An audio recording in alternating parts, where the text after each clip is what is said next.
What's next for markets?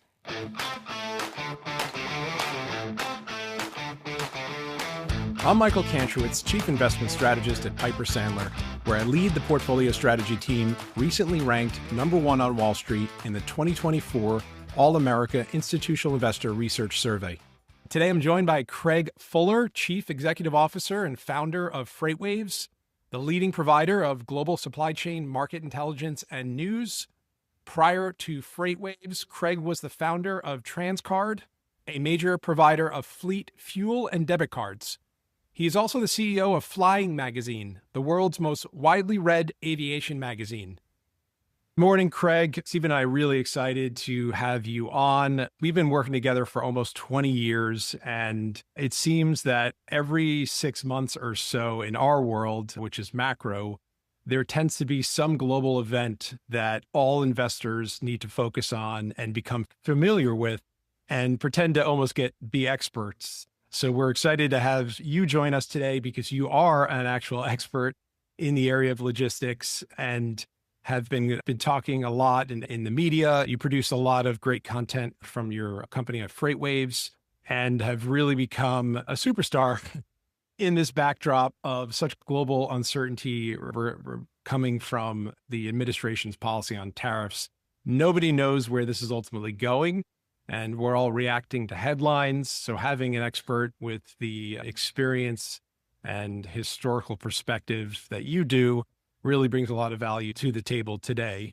So we're super excited to have you. Welcome. And we're really excited to dive into and answer some of the most topical questions that investors are asking us today. It's great to be here. I mean, it's interesting you say sort of center of the world, these sort of big shifts.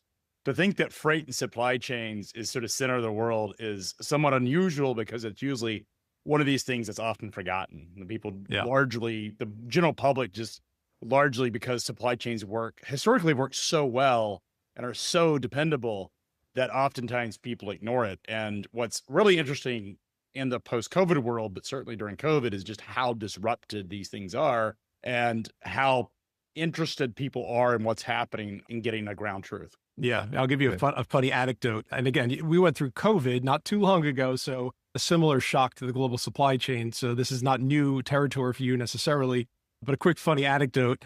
During COVID, I happened to be lucky enough that my brother-in-law was an epidemiologist, and he said something to me. He's very academic, super intelligent, smart. And he said, for the first time, it's been pretty cool to be an epidemiologist. It's like you're a rock star. So you get a second opportunity, at least in the last several years, to enjoy that benefit as well.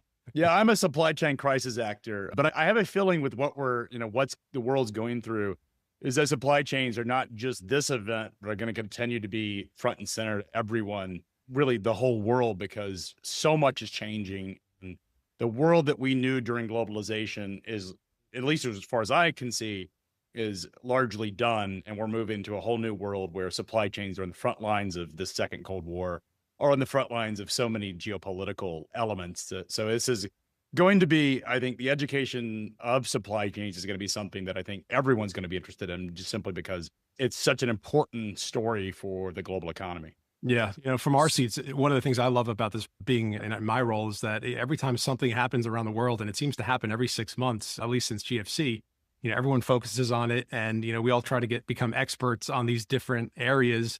I remember in 2015 when oil prices were crashing, everyone became an expert on the energy sector and everyone knew and talked about what break-evens were. So I like the fact that I'm able to get a crash course in global logistics with you today. So perhaps we could start off talking about a little history and talking about how we got here and the shocks along the way that have helped to shape the global supply chain. If I think back 30, 40 years ago, we exported a lot of our manufacturing into China and other parts of the world. We to then re-import it, and that partially helped to heal the economy from the 70s inflationary environment. And that was had a great moderating impact on the U.S. and global economy for several decades. And I don't think national security and supply chains were really linked together, whereas today, everything seems to be linked to national security.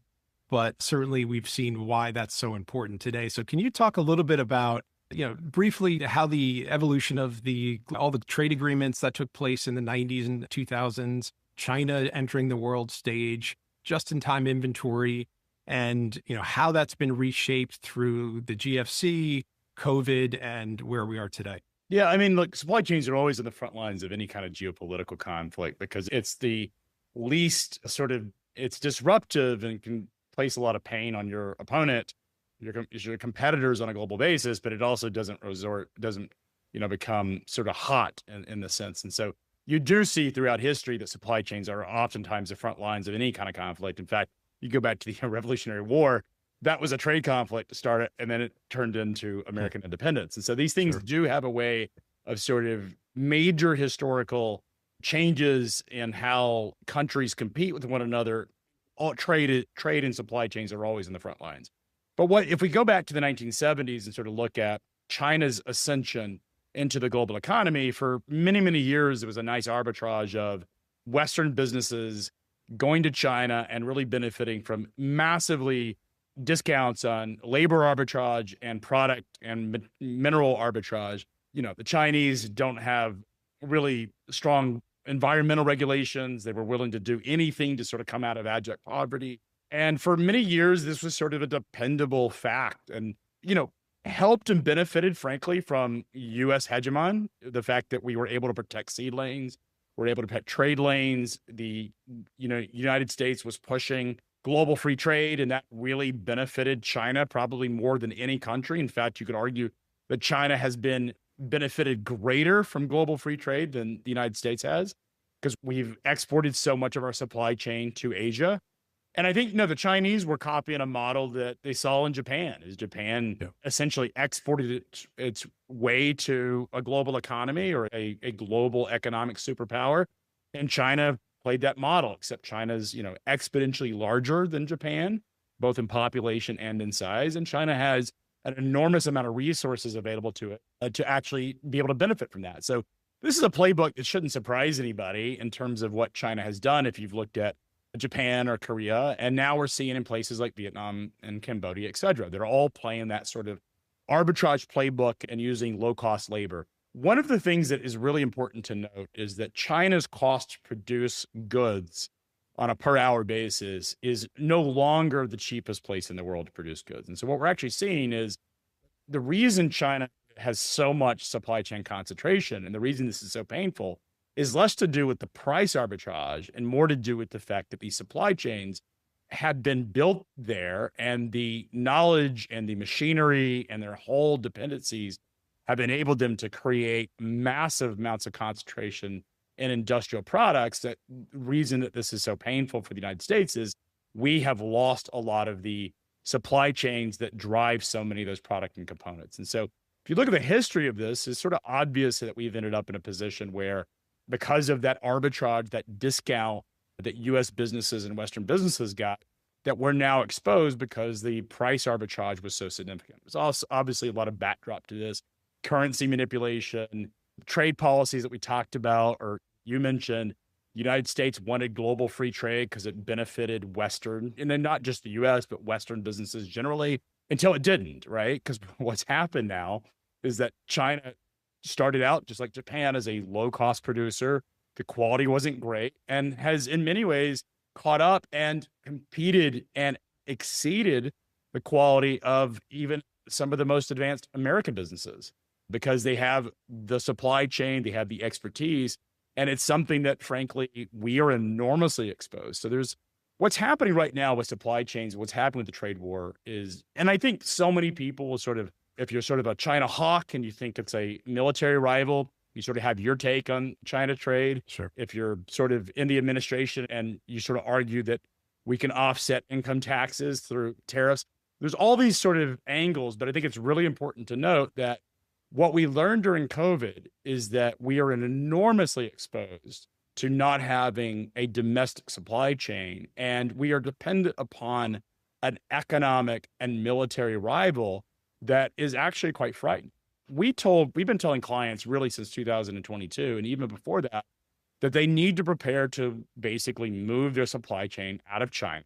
Because inevitably at some point, if you believe what the Chinese have been telling the world, they are going to try or attempt and believe that they can take Taiwan. And that meant at some point, the United States would be forced, not by its own choice, but actually forced to cut off trade with China. If you sort of look at the US playbook, a lot of people didn't accept that because they just couldn't imagine that world actually happening.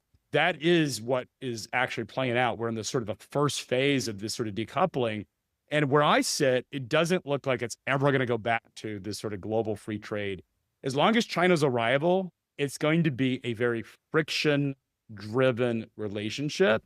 And so I never imagined that the Trump administration would rip the Band-Aid off and say, hey, you know, that embargo that was probably going to happen when China was the aggressor, the administration basically said, let's do it now.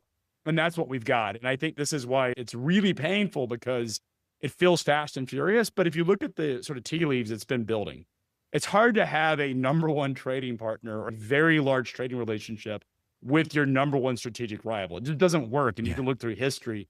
It always inevitably ends in some type of decoupling and conflict. Yeah, absolutely. Can you talk a little bit about today? Where are we today? What does the supply chain look like? Where are we now? What's the snapshot? Yeah, so I think where we're seeing the most sort of ground truth in what's happening is that global container shipping, particularly out of China, has dropped off the cliff. We're down something like 60% in terms of activity pre this. Now, some of this was a buildup that we saw. So pre-Liberation Day, we're off 60%. There was a little bit of higher demand, but if you look at a year-over-year basis, we're down 35%.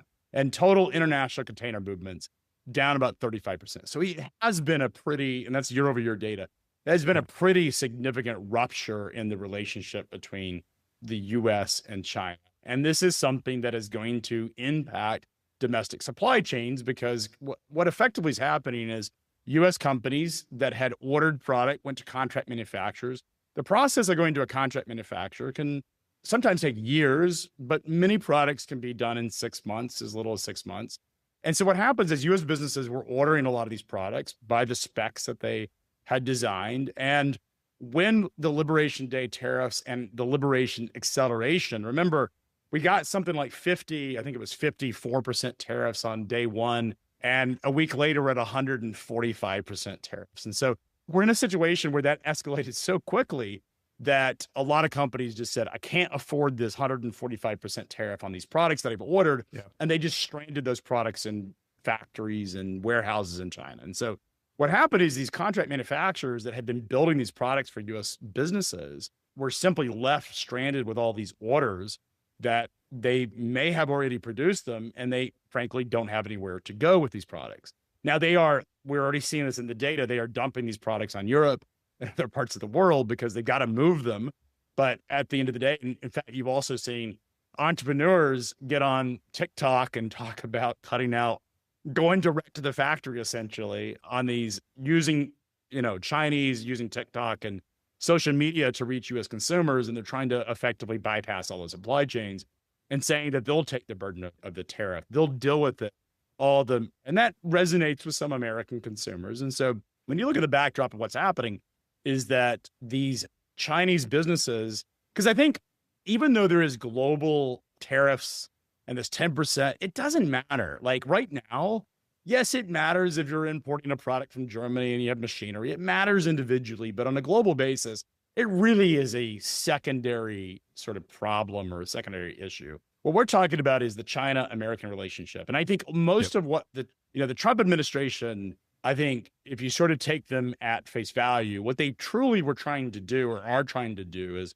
basically squeeze the Chinese. Like even the tariff construct of the whole globe, yes, there is a desire to move manufacturing back from Europe. There is a desire to sort of centralize manufacturing. But if you look at most of this trade tension that's been taking place, a lot of it is to just choke off China, the flow of US dollars, choke it off, really squeeze its industry, and hope that you create a situation where it doesn't turn into some national, international crisis or geopolitical crisis. And so we see these global tariffs, a lot of it is just to squeeze the Chinese. That's what a lot of it's indirectly focused on. There is the justification for the whole income tax offset, things like that, which does, I think, suggest that the administration is far more committed to tariffs than a short-term deal. The fact that They have come out and talked about that, but that is a secondary story. This is all about China. And so any business that has dependencies in China is incredibly exposed to it. So think about the factory orders. When Liberation Day tariffs happened, U.S. businesses said, no more. I'm not taking possession of the products that I ordered, and I'm simply going to leave those products behind. I'm going to pause those orders. I think at the time, most American businesses assumed that this would get resolved in a few days or even, weeks. That looks a lot less likely as further we've gone on talking to businesses, is the level of confidence of a deal happening continues to decrease. And I think there's a level of sort of stages of grief. You think about the 5 stages of grief. There's a lot of denial that this is just going to resolve itself. Donald Trump's going to do a deal and we're all going to be happy and all that. That is very unlikely that we're ever going to go back to basically global free trade. There is going to be a problem. So I always tell business owners, get to acceptance as fast as you can and start thinking about your alternative plans, because if you stay in this world of denial, you're just going to continue to inflict ongoing pain to yourself. Because what's happening is these American businesses are now thinking, the ones that have accepted it, and I think the bigger companies, as we saw in our data last year, were actually importing. Once it became very apparent that Donald Trump, or I should say that Biden was not going to win the election, regardless of whether you thought there would be a true viable Democratic candidate or not. Once it became apparent that Donald Trump was more than likely to win the election, a lot of those big box retailers and very big companies with very robust supply chains started preparing for a Trump presidency by importing. Now, a lot of small businesses didn't. They either didn't understand what was happening, didn't plan on it. And I think small business owners naturally tend to be more reactive. They may have more confidence in their ability to navigate these things than their actually ability to do so. But these big national mega corporations did start to make plans to bring in inventory in advance of that. And you can see that in the data. And that's sort of the offset, the hedge against this ascension in tariffs. And so it's also the reason that there's probably less pressure, frankly, on the administration, because they're going to hear more of the conversation from the Walmarts and the Targets than they're going to hear from small businesses, which seem to be the most exposed. The second part of this is the fact that companies have stopped ordering new products. And so not only have we seen the products that they've ordered, they're not taking possession of. I think the other side of this is they're just simply not making new orders to Chinese manufacturers, which to me is a much bigger risk in terms of supply chain shortages than this sort of short-term phase 1 pain that we're seeing right now. Can you speak about that sequence? So a product is ordered, and oftentimes you buy something on Amazon, it's probably been manufactured already. But I think you're speaking to new manufactured goods. So can you speak to that timeline? Because I think the big question today that people are trying to figure out, there's a lot of fear that the shelves are going to be empty back to school or holiday season. So can you speak to that? And in the context of all this pull forward we've had, how much time did that buy us? And at what point do we increasingly get to a problem where there will be broad shortages in certain areas? Yeah, I think it's really important, and this is very nuanced. Again, bigger companies, bigger brands have far more resilient supply chains than the smaller companies do. And so just putting that as an anchor, as the sort of most important consideration, is that the big companies, you're unlikely to walk into a Walmart and see massive empty aisles, because Walmart has a global sourcing organization. The vast majority of Walmart is very proud of this. Vast majority of products that are sold inside of a Walmart are actually produced in the United States, which I think surprises people until you realize grocery stores are grocery. Walmart is the largest grocer, and the vast majority of food that we consume in the United States is produced in the United States. So it's really important to understand what we're talking about here. So when we talk about China, and again, we're only talking about China from, yes, tariffs exist globally, but this is a China-US story. When we talk about the products that we are vulnerable to in terms of disruption, it is those high volume manufactured goods, or those really specialized goods that require a lot of detail, typically handmade, handcrafted goods that are very, very specialized, are the ones that are more likely to be disrupted. So when we think about the timelines, contract manufacturing, best case, you could do it in 4 months. Most of the times you simply need 6 months to do it. So that's the stuff that American businesses essentially abandon products, the factory or onshore, in China and just said no more. And so I'm not taking these products, I'm putting them on a pause until I can figure out I can't afford the 145% tariff. They simply do it. Most businesses don't have 145% margins, particularly retail goods don't have 145% margins. So right now, there's still enough inventory in the system that you're unlikely to see inventory stockouts probably until we get into June. And it's going to be very incremental. You're not walking into Walmart and seeing massive empty shelves. You're going to start to see that selections are less, maybe the color that you prefer for a shirt or a color that you prefer for a phone case or something like that just isn't available. You're going to see incremental shortages. Probably reminds you of COVID, where you would walk in and to a store and there's 30 different colors and SKUs, and now you have 5. That's what you'll experience as we start to end early summer. I think the first time that consumers are going to really feel and become aware. And I always say that these soccer moms, the suburban moms, are the ones that actually notice the stress in the system. It's going to be that back to school season. And so the reason that that's important is if you think about the shipping cycle, these tariffs went into effect on April 9th, even though Liberation Day was on the 2nd, it was 9th when the effective date happened, the shipping, when those products had to leave shore. That is, fast forward 3 months, and the way supply chains work is they typically work a season. So the shipping cycle is usually 90 days. It's about a season before. So the next season is when products would normally be in the shelves. That's when I think most consumers will start to realize that, hey, the backpack selection's not there. The back to school supplies aren't there. The products they would normally expect to be there just aren't there in either the quantity or the selection that they would expect. And so I think that's the first time U.S. consumers, and again, suburban moms are the people that are sort of the alarms in the system. They're the ones that are probably going to start seeing some challenges. Now, that doesn't mean that you won't see problems before. Some manufactured goods, manufacturing operations may end up having problems getting their hands on parts and components that go into U.S. manufacturing. So businesses may start to see shortages. One of the best use cases that I think are best examples of this is appliances. An enormous amount of our appliances are produced in China. A lot of components that go into appliances. So think about your air conditioning system. So a lot of, if your air conditioning goes out in South Texas, it's 110 degrees, you would call up your HVAC repair person. They would come out and try to fix your air conditioner, and they would find out that your parts are bad, and they would just order a part, and the warehouse would send them a new part.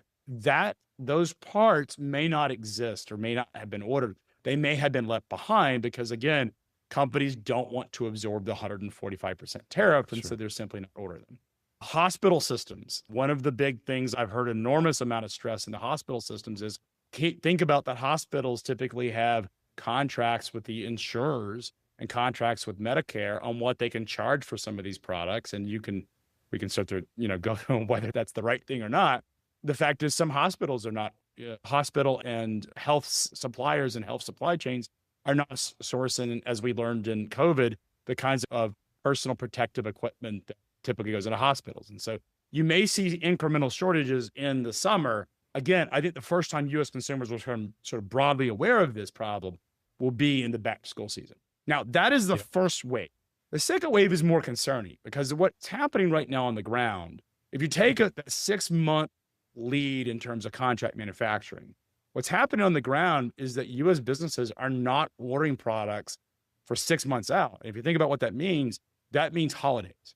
And so as we move deeper into the calendar, if we think 6 months out of what it takes to order and get a product into the U.S. supply chain, is that you're looking at November and December timelines, which is the holidays. That's where I think you will see less selection for holidays goods. Toys are probably a primary example of that, but apparel and just general gifts are going to be in probably short supply. That is even if we get a deal. This is the important thing. Even if we get a deal, you're still talking about the fact that those orders are not being placed, and therefore you're likely to see inventory stockouts in the holiday season. Can you talk a little more about the adaptability of the supply chain? whether it is a deal happens, tariffs come down, companies reorder that spec manufacturing or move it. How quickly can all of these things change from the movement angle and the back to ordering in China? Well, I would say it's product and category specific. Some products are frankly much easier to move, apparel. Like a lot of, China over the last, and really started during, this was starting because of the cost of goods in China. The arbitrage continued to be less. Other countries like Vietnam and Cambodia and Bangladesh started to become much cheaper. And I think what the Chinese realized as a country and as an industry is that the labor availability, the labor supply, and the arbitrage of producing products in China, that arbitrage started to really narrow over the last decade because of just China has a lot of the raw materials have been consumed. China is, the demography, the population started to shrink. And so that arbitrage that at one time existed is largely gone away for these low-end, sort of high production manufactured goods. Also, the China's sort of national interest and military and sort of national security interests have become so much bigger priority for the central government that they're trying to prop up industries that are far more strategic. And I think, like, you look at what comes from the Chinese and you sort of dismiss a lot of what the government says, but one of the leaders in the PRC was sort of a snarky comment at the U.S. administration, which is, we got rid of a lot of those goods. Like, why would you want them back? Why do you want shoes? Why do you want apparel? Like, China has largely, again, following a model really developed by the Japanese, is they've taken the industries that are sort of low quality and have actually opened up manufacturing plants in Vietnam, Bangladesh, all throughout Asia, because they are benefiting from that cheaper arbitrage. So Chinese businesses and entrepreneurs have gone to places that are cheaper and their own arbitrage because they can get products produced sometimes 60 to 70% cheaper in these other countries using Chinese components, but maybe Vietnamese employees. But the factories in Vietnam are Chinese owned, Chinese managers. They just happen to be Vietnamese employees. And so that process has been happening for the past decade. And so those goods that are typically high production, things like apparel and things like high production toys, a large percent of those already have moved beyond China. It's the stuff that tends to be more intellectual property driven, or stuff that's there's just a much more robust supply chain. Everyone loves to talk about Apple. It's very true that Apple, to build those products, you need a whole level of supply chain. You need the chips, you need all of the components that go into it, the glass, the little screws, all of that's built into a supply chain that builds the iPhone. And that's why Apple is going to take 2 years to really, and even the moldings and things that go into those devices. So it's going to take a couple of years to move that supply chain from China to India. And so I think Apple's timeline is like 2 years. And this is a company that has so much capital that it can do it and spend the money to do so. Imagine most companies don't have that ability to do it. So, this is sort of an example of where you have a type of industry or a specific product, you just can't disrupt all of the secondary supply chain. But most products that are sort of high volume manufactured are not sort of at that risk. Pharmaceuticals are a big concern because China, particularly these generic pharmaceuticals, over-the-counter pharmaceuticals, a large percent of that is made in China. There's a whole ecosystem for raw materials and active ingredients that go into pharmaceuticals. You just can't disrupt. Obviously, the EV sector, batteries, rare earth materials, it's not the raw material that's the problem for rare earth. It's the whole processing that exists. And so, there's just so many things that go into these supply chains. And like, everyone likes to talk about manufacturing capacity in the United States. We may not want all of that manufacturing. A lot of the stuff that China does really well is very, very damaging to its local environment. They're dealing with a lot of toxicity, and there are people who are sort of willing to do it for the wages because they're more, these are typically very poor people relative to, and so they're willing to sort of take jobs that expose them to a lot of really hazardous materials and environmental conditions. And so those are the types of things that are unlikely to ever come back. And we're always going to have some level of exposure simply because we don't want that industry back here, even if we could. Yeah. So I've got a bunch of questions. I'm going to fire a few off, a few. They're generally related. But first question, it goes on Steven's question, with a potential deal, what level, and I know it's going to be product specific, but basically if we have 145% tariffs on China right now, basically how far does that need to drop to get, at a minimum, to get back to some normalized version of global activity where companies are going to order again and things can start moving again? We're probably not getting back to where we were pre this current Trump administration, but is 60%? Because Trump had mentioned a 60% tariff on China a lot during his campaign. Is that enough to open up this embargo essentially, or is that still highly problematic? I think it's category dependent, again, is really the most important. Some products have much higher margins than others and can sort of absorb some of those higher tariffs. But generally, so I'll give you the best sort of case of this is because like nobody really knows, right? Like we actually, this is the sort of this, we're running this experiment in real time and we're sort of reading the data and reading the tea leaves to find out what happens. I mean, the reality is nobody knows exactly what it will take, but I can tell you prior to Liberation Day or at the time that Donald Trump had won, we actually surveyed a lot of supply chain managers, and this is before the inauguration, asked them what tariffs do they expect? So what were they planning on? These were very large supply chain organizations.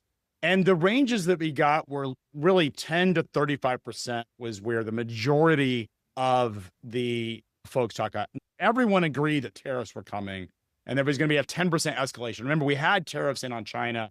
A lot of products were exempt from that, but generally 10% was the number, was the low end of what most supply chain professionals expected. And 35% was sort of the upper range. I remember looking at the data and we had one manufacturer that thought 50% was realistic. And so to me, that's a telling sign that companies were planning for that 10 to 35%. And so that feels like a range they would be willing, because nobody wants to say, you know, if they couldn't afford 35%, they would have said 25%, because these are people whose jobs are dependent upon making decisions. So I look at that as probably the best barometer of what companies are willing to absorb, 35% being the upper range of that. That doesn't mean we won't start seeing shipping if these tariffs do go in at 60%, but I think it will be more incremental and be more selective. I think if you really want to sort of open up trade again, that 35% number feels like an upper range for me. It's where most companies have their margins where they can afford 35%. One of the things that oftentimes people get confused on, these are not sales taxes. You know, tariffs are taxes, but they're paid at the point of import. They're paid on the declared value of products that come across. And that means it's coming out of the cost of goods, not out of the retail goods. And there's a whole retail supply chain. So I've got my wholesalers, I've got my markups associated with retail. And so it's all product dependent. But if I figure about a 35% shock or tariff, then most products are in that 50% range. If you take general retail markups off of wholesale cost of goods, then you're thinking that's going to be a 17% impact. Most companies can absorb that. Maybe a little price increase, maybe currencies offset some of that. To me, that feels affordable for most businesses. Not ideal. It is painful, but at least affordable. Yeah. Okay. No, that's super helpful. And that brings me to my next question on prices. After the 2022 inflation shock, everyone has been reintroduced to inflation, right? Something we really, I've been doing this with Stephen almost 20 years, and inflation was kind of a backseat macro data point, really not something that people focused on. And now it's an obsession. And like I said earlier, everyone's an expert on inflation and the Fed reaction function, et cetera. So that is obviously a big concern. It's ironic that, or unfortunate that this is the time where an administration chose to add tariffs. And I understand why they're doing it. It's just unfortunate that it's happened after a price shock from a global pandemic. So, that phrase is a low probability situation, but that's where we find ourselves in. So you talked about a lot of, two things you mentioned to me actually sound deflationary. So one, we can look at around the world, we see oil prices that are falling sharply. So that is very different than what we experienced in 2022. And I'd say for the consumer, for the global economy, in general, on balance, that's a positive. You mentioned that while the U.S. isn't importing as much, or other countries aren't exporting to the U.S. as much, they are finding other sources for their goods. This week, we got data from Canada, and their economy has slowed sharply, and their exports to the U.S. slowed sharply. However, and I didn't see the specific data points, but the headline, and I'll have to dig into it to make sure the headline's right. But the headline was that the rest of the world basically absorbed a lot of that shortfall from the U.S. And you said earlier that, I think you were referring to China, that they're going to find Europe and other countries to dump their goods on. So that sounds very disinflationary or deflationary. And I think this is super important for market participants because where interest rates are headed, how different central banks are going to react to inflation trends is going to be really important. It's going to be a driver of FX and ultimately a driver of equity markets. So how do you see the impulses for deflation? And then on the other side, we see, Stephen and I are big fans of watching the ISM and PMI data. And you clearly see in both manufacturing and services, rapidly accelerating input prices. So and we know prices are increasing. We know we do have tariffs. So how do you kind of see that playing out? Can it be something that helps offset the situation, or is it going to be somewhat compartmentalized? I think we have to separate prices and inflation. So economic inflation, again, someone's going to tell me prices do drive inflation. Of course they do. But I think we have to sort of look at a industry category specific when we're talking about prices, what is most likely to be impacted. And this all goes back to what types of materials and what types of commodities are most exposed to a international trade dispute with China. Again, the most important thing is this is all China, US. That is the most important thing, the backdrop. So we look at the types of products that we import from China. The good news is we import very little percent of our food generally from anywhere else in the world. Yeah. 88% of the food that we consume in the United States is actually produced domestically. American farmers export. This is the world's breadbasket. It's also the world's cattle. It's the world's chicken producers. It's the world's pork producers. Except, as Lutnick highlighted on CNBC, except mangoes. We can't make a mango here. There are thousands of individual cases or individual products where people are like, well, what about coffee? Or what about cocoa? What about these fruits? Of course, exotic fruits don't grow in certain American climates. But I think those are the exceptions, not the norm. I mean, 88% of the food, even packaged products, consumer packaged goods, when we're talking food specifically, the vast majority of that's produced in the U.S. So consumers are unlikely to see food inflation. In fact, I would argue because of the amount of export markets that are now closed, specifically China, that's now closed to U.S. farmers, because that's where a lot of the retaliatory tariffs, Chinese retaliatory tariffs, because remember, we have retaliatory tariffs, but China also put retaliatory tariffs on the United States. And so American food and American farmers are now producing food that they don't have exports markets available for them. And so a lot of the agricultural goods and raw materials, proteins and carbohydrates that go into the actual food, a lot of that stuff is in excess. So I actually think there's an argument. I know a lot of people have said, oh my God, there's going to be, I go to the supermarket, there's going to be empty shelves. I think the grocery store is where you're most likely to see deflationary impacts because food prices should come down. Now, that's not good news for farmers, but it is good news for most American consumers. You mentioned energy. Yeah. Also, same thing, is this has been a situation where we've had a demand shock on the economy. That's showing up in energy prices. The reason price of oil is dropping is because what we're actually seeing is a demand shock. And I think that is going to put a cap on any would-be inflation. Again, prices on manufactured goods from China and manufactured goods broadly, because the amount of products that we're importing is going to be lower. You talked about some of the manufacturing components that go into manufactured goods, even in the United States. Those are likely to go up, but generally the type of stuff that consumers most recognize is gasoline prices down, food prices likely to come down. And so in some ways one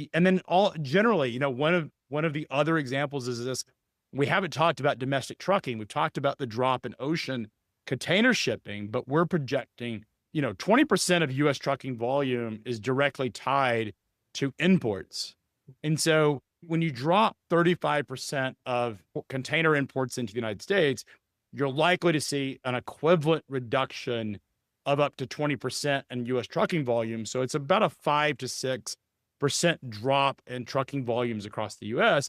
that is deflationary for trucking prices. And you're already seeing trucking rates are coming down. So not all of this is going to be inflation, this inflationary spiral that everyone keeps talking about due to tariffs. Again, this is not my level of expertise. I am not an inflation expert, but I would say that the stuff that's related to supply chain, food, energy, transportation costs are coming down. Manufacturing products may be higher, but you're also going to have the secondary impact of job losses potentially coming because products are not moving through the supply chain. Trucking companies are going to lay off. We've already seen it. UPS announced 20,000 layoffs. A number of trucking companies have started to lay off. You're going to start to see some layoffs in the transportation logistics networks. Retailers, because they may not have as much inventory or likely to not have as much inventory, are also likely to lay off people. So there is this impact of losing some of the demand destruction is happening, and that could actually solve the inflation crisis in some ways.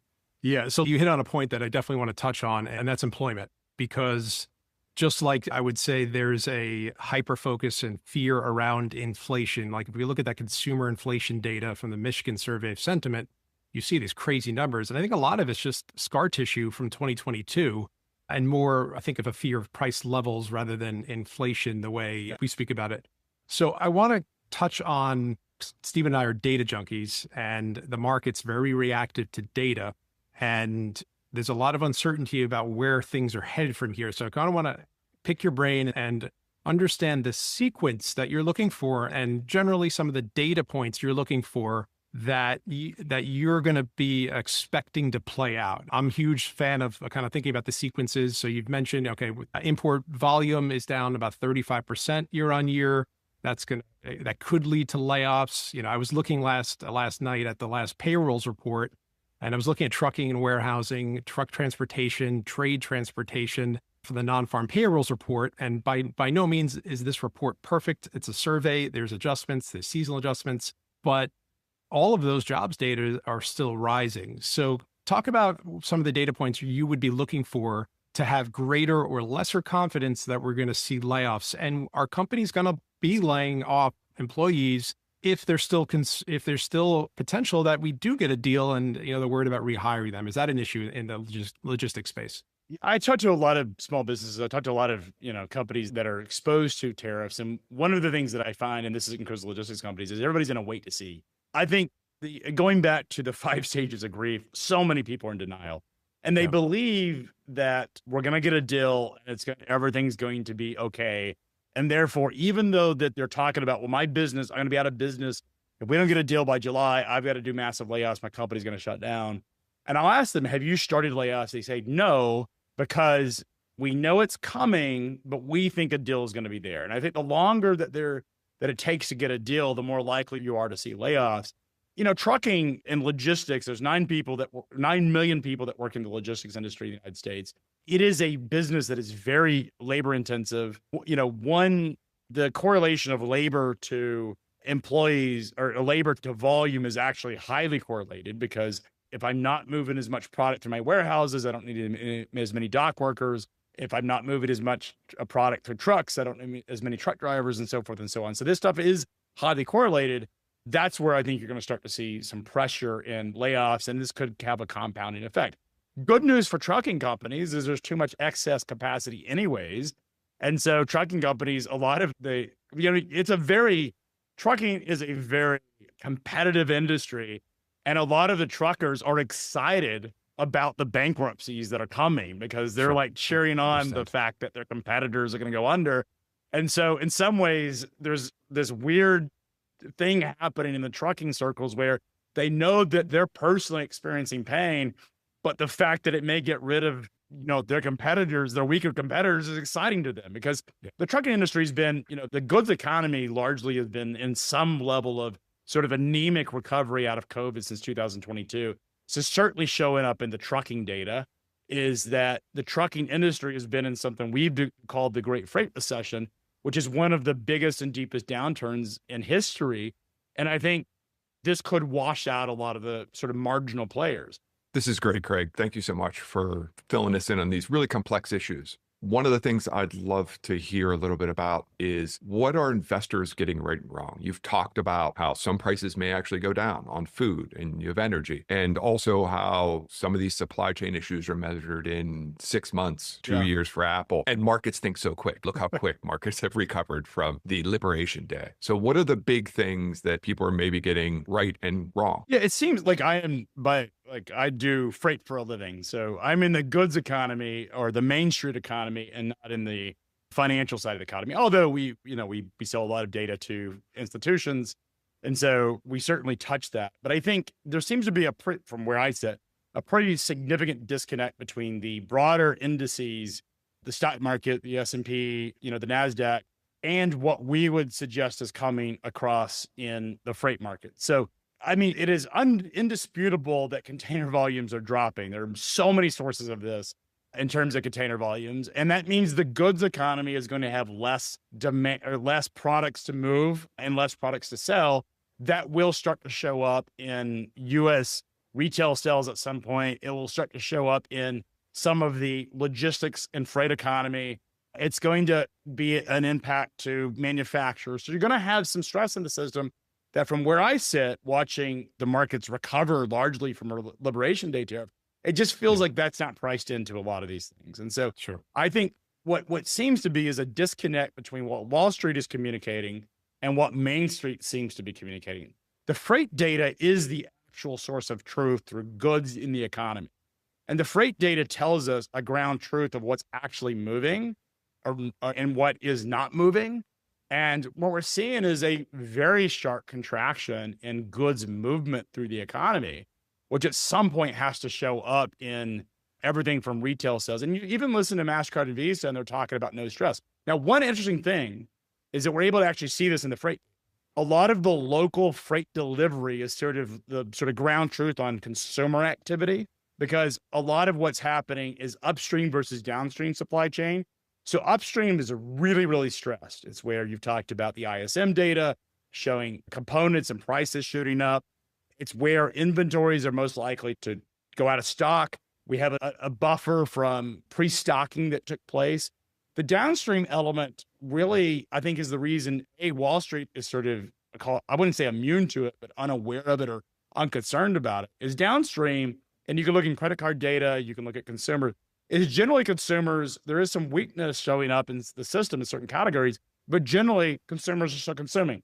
Freight is still moving. We're seeing that as a relatively stable part of the freight economy. But what's happening is this wave, a pretty dramatic drop is coming. And I think to where I sit, that's the part of it that gives me the most pause. And if this continues over the course of a couple of months, then I think that's when I think there's a much sharper economic drag that's coming, because simply there aren't enough products to sell. And that's where you could see inflation. I mean, if you take Milton Friedman, total amount of dollars versus total amount of goods, when you start losing goods consumption, you could see inflation. So there's these weird nuances that are all going to play out. And at the end of the day, this is a real-time lab. We're actually doing an experiment that in modern history has not been tried. And so we're going to find out a lot of things that we just don't understand. Yeah. Well, Craig, this has been super informative. Thank you so much for joining us. I'm going to ask you for one last question, and maybe we can end it on a positive note. Freight's been in, you said, the great freight recession, right? For 2-3 years now? Yep, since it would have been March of 2022. And I follow you on X, and you've been highlighting, unfortunately, fortunate to some, as you said, there's been a lot of bankruptcies in the space. But I guess in aggregate, that the positive that takes out the capacity issues that space has struggled with for several years. Is there a boom coming out of this on the other side? Michael, I'm so glad you asked that, because that is exactly what will happen if we get a deal. And look, I think it's inevitable that there's going to be some relief on tariffs. Mm-hmm. And America is going to we're already seeing some of this where while we've lost China trade, we're starting to see imports from other parts of the world show up. So we've seen import increases from places like Vietnam. We've seen import increases from other parts of the world that have absorbed some of that China volume. Now, let's be completely transparent about that. A lot of that is nothing more than transshipping or border skipping, where Chinese manufacturers are sending the products into Vietnam or Laos or wherever and repackaging it up, just changing the labels on it. And that is that has been happening. I mean, it's happening since trade Bears existed. The Americans were good at it during even back in the day. And so this is happening. We are seeing some offsets, but I think what will happen is if we get a deal that back to those ranges that I've talked about, and America gets on to getting on, then we could see a surge because inventories are going to start being depleted in the coming weeks. And as the inventories get depleted, if we get some resolution, you could see the opposite effect as all of a sudden we see this massive surge. The difference between, say, COVID and today is I don't see a major level of sort of government, monetary, or fiscal response and stimulus coming. It feels very unlikely. We may get some relief in the tax bill or the omnibus bill for small businesses that have been impacted by trade. There's been talks about the SBA potentially doing something for small businesses. But it doesn't feel as if anyone is going to put a major amount of stimulus into the economy to offset these trade issues. And so it won't be an exact replica of what we saw during COVID, which is this massive surge in demand that really drove hyperinflation. And so what I think will happen is we will see some significant increase in volumes because every business that has had inventory will be surging those orders. And that could create a crazy amount of freight demand. And I think that I'd be incredibly bullish about that. So, and I think one thing is, again, this is a permanent fracture of bilateral trade. We are going to see U.S. companies are going to bring products and supply chains closer to home. Manufacturing will come closer to home. And so this is a permanent fixture in the economy, regardless. And it was already happening. Let's just be clear. This is not just about Donald Trump. It is something that's already been happening. But the reality is that we could see, as you pointed out, what goes up or what goes down should go up. I mean, that's just the way the gravity works in our industry. Absolutely. All right. Well, we will end it there. And certainly the transportation space is an extremely cyclical part of the market, very volatile. And this adds some more excitement to a space that's already quite volatile. So thanks so much, Craig. And we look forward to speaking with you again in the future. A huge thanks to Craig Fuller for his incredible insights. If you want to follow Craig's work, you can find him on X at Freight Alley and check out FreightWaves.com for the latest in logistics, freight markets, and supply chain news. We hope you enjoyed today's episode of What's Next for Markets. You can subscribe to the show on Apple, Spotify, YouTube, or wherever you get your podcasts. Be sure to follow Michael on X at Michael Cantro. If you like the show, please let us know by leaving a positive review. The preceding commentary is not financial advice. You should always seek appropriate financial advice from a professional financial advisor in your state. You should not consider this as a substitute for these services. Piper Sandler does and seeks to do business with companies covered in its research commentary or coverage. As a result, investors should be aware that the firm may have a conflict of interest that could affect the objectivity of this commentary. Investors should consider this commentary as only a single factor in making their investment decisions. For full disclosure information, visit www.pipersandler.com/researchdisclosures.